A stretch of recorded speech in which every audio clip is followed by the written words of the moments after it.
Hello, I'm Rachel Madden and I'm an Assistant Director in Commission Man, Ireland's Media Commission, working on the Children and Vulnerable Adults team. I'm sorry I can't be there in person today, but I'm really grateful for the opportunity to record this presentation ahead of time. Commission Man was established in March 2023 under the Online Safety and Media Regulation Act in Ireland. Our work at Commission Man is to ensure a thriving, diverse and safe online and media landscape where there's a mix of voices and sources of news and where our children and indeed all of us are protected from harm online. Commission Man is responsible for Ireland's online safety framework. This framework makes digital services accountable for how they protect people, especially children, from harm online.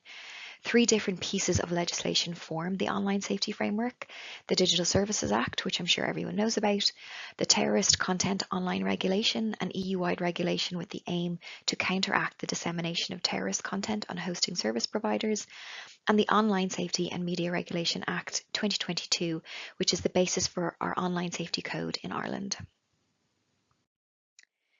On the 21st of October 2024, we published our online safety code, and since last week, the 18th of November, it applies to designated video sharing platforms who have their EU headquarters in Ireland.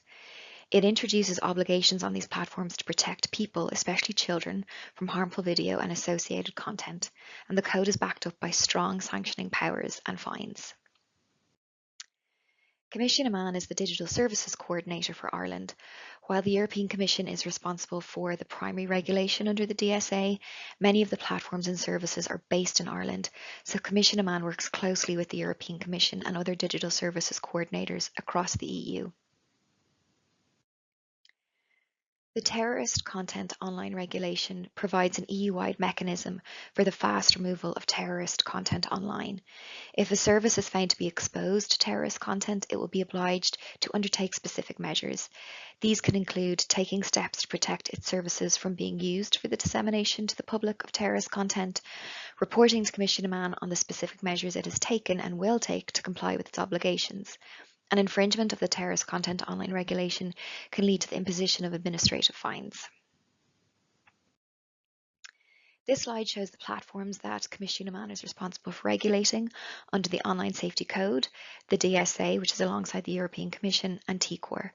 Just last week, Commission determined that TikTok, X, and Instagram are exposed to terrorist content, and so these providers will now have to take specific measures to prevent services from being used for the dissemination of terrorist content and to report on the measures that they've taken. So now I'm going to talk a little bit about illegal and harmful content. Under all these new laws, we all have the right to report illegal or harmful content online, and reporting functions should be easy to find and easy to use. The distinction between illegal and harmful content online lies at the core of regulating digital spaces, and it's a critical issue in ensuring both user safety and platform accountability. While the AVMSD and Ireland's Online Safety Code address harmful content, they don't provide a universal or exhaustive definition, leaving it somewhat open to interpretation by platforms and regulators. From a regulator's perspective, as harmful isn't defined, we have to assess the structures that are in place to manage harmful content and protect users to make sure that they're effective, which can make our work a little bit more complex. This can also sometimes cause a lack of clarity for users because the way harmful content is reported to platforms is different to the way that illegal content can be reported. So in Ireland, certain violent and aggressive content, like a credible threat of violence or death threat, a campaign of harassment, or content that shows animal cruelty, are illegal under certain laws, but they also violate most platform policies and community standards.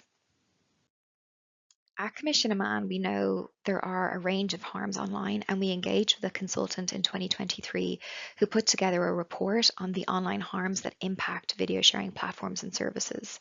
The report is a study that distilled and analysed findings from multiple Irish and European and international studies and publications.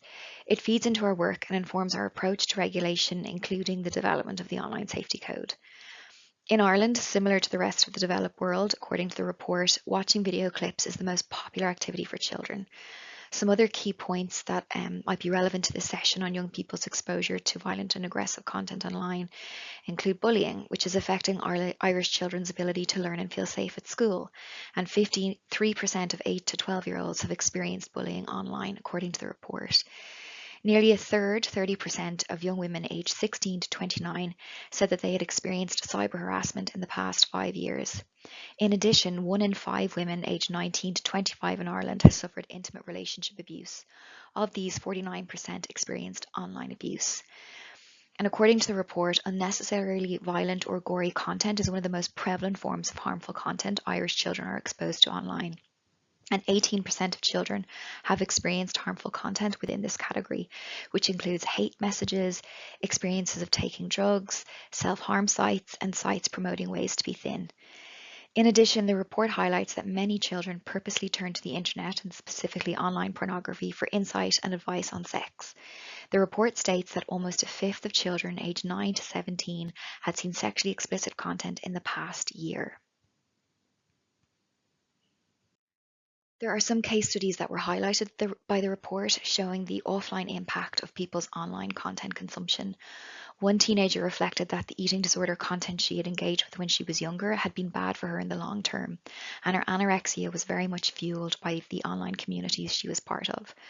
In another case study, a teenage boy shared his story about his consumption of online pornography and that the content he watched became more and more violent and extreme, and he now recognizes that he has an addiction to viewing this type of content. CyberSafe Kids is an Irish organisation and it publishes an annual trends and usage report that sheds light on children's online experiences. Their latest report reveals that over 20% of children and teens aged 8 to 14 have been disturbed by something they saw or experienced online. Alarmingly, many chose not to share these negative experiences, suggesting that they may internalise their distress and attempt to cope on their own. This raises concerns they might not recognise when exposure to violent, extreme or upsetting content online is affecting their mental or physical well-being, their lives offline and their behaviour. Now I'm going to share a little bit more about what Commission Man is doing to help to address these issues and to protect and empower young people. As I mentioned previously, the Online Safety Code introduces obligations on video sharing platforms to protect people, especially children, from harmful video and associated content. It prohibits the uploading or sharing of harmful content onto the platforms, and this includes cyberbullying, content that promotes self-harm or suicide, and content that promotes eating or feeding disorders, as well as incitement to hatred or violence, terrorism, child sexual abuse material, racism, and xenophobia. The platforms must use age assurance to prevent children from encountering pornography or gratuitous violence online, and they have to have age assurance measures in place as appropriate. The platforms also have to ensure that they have ways for people to report content that breaks the rules and to act on those reports in line with their terms and conditions. At Commission Man, we engage with platforms on their obligations under the DSA, and from this week, the Online Safety Code. There are specific teams in Commission Man that supervise and engage with platforms in this manner. We have a team dedicated to VLOPs and VLOCs, and we have another team that is dedicated to non-VLOPs and VLOCs based in Ireland, so smaller platforms and services. On this slide, you can see a range of supervisory and enforcement powers that Commission Man has.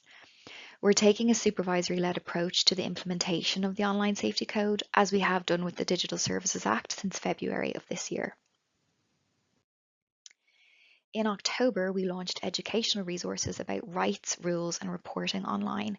We took a human-centered approach when developing these materials. We created a short video for young people about their rights online, a short video for parents and guardians, and materials for teachers to scaffold around the video for young people to help integrate it into the classroom. We're trying to highlight young people's rights under the 3 laws that make up the online safety framework in a way that's easy to understand and with tangible examples.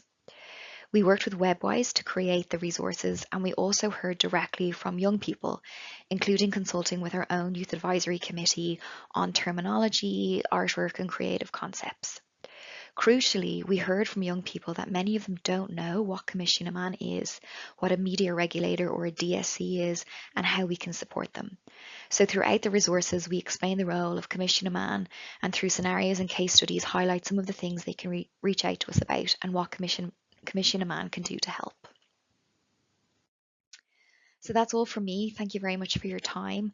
I know there will be a discussion after the presentation, so I hope this presentation provides some food for thought in terms of what young people do when they see violent and aggressive content and the impact it can have, and also bringing the DSA and other important laws to young people so they know their rights online and that there are DSCs and others who can advocate for them.